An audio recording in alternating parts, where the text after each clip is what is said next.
Do you like to travel? And if so, what kind of things do you bring back with you? I travel sometimes for work, and like anybody else, I'll bring back souvenirs. I'm a purchaser by trade, and that allows me to go overseas sometimes. And when I'm there, and some of the times that I've been in different places, I've seen things in the local culture that have really resonated with me, and that's what I wanted to talk about today. I've been a purchaser for about 15 years.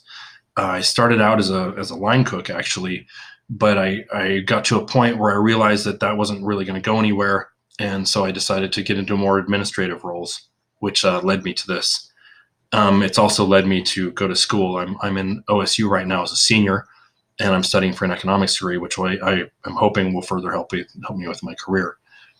Um, I've been a purchaser for a lot of different businesses, and my current position as a seed and grain buyer sends me overseas quite a bit. I buy a lot of sesame, and so it sends me to India primarily. I've been there probably 10 times in the last 10 years. On my travels in India, I've noticed a few things there that have really kind of stirred my curiosity. The Hindu religion is really front and center there, and you see shrines and temples in almost every public space. People have little statues and iconography, that kind of thing, on their dashboards in their homes, and that's where I first started seeing this guy. This is Hanuman, and Hanuman really appealed to me at first. I think because of the cartoons and things that I watched as a kid. Because if you look at him, he's got like a little ape face.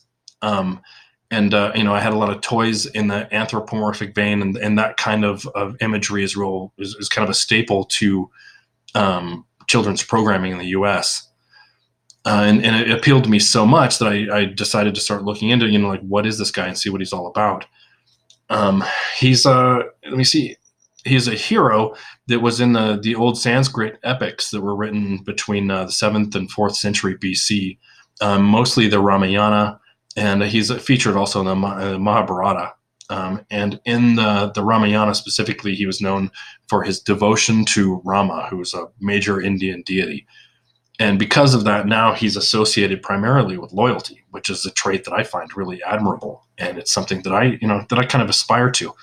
But also in those epics, he was kind of the perfect warrior, which is something I don't really identify with. But in the pursuit of that, he's also associated with self-discipline, self-mastery, meditation, and like a scholastic diligence, which I thought, wow, here I am. I'm in school. I'm in a career that requires quite a bit of diligence, and so those things really resonated with me and who I am.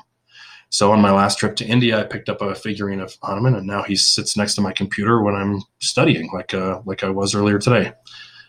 I guess my point in all this would be that I went to a foreign country and I found some things that really resonated with me, and I'm wondering, what kind of things can you find when you travel, and what can you bring back with you? I almost didn't use Hanuman because of it looked like kind of shameless cultural appropriation, but I kept coming back to it just because it really did make an impression on me. Even though it's not from a religion that I grew up in or a culture that I really know much about, these images are powerful and their values are universal, and I think it really has helped me to explain who I am.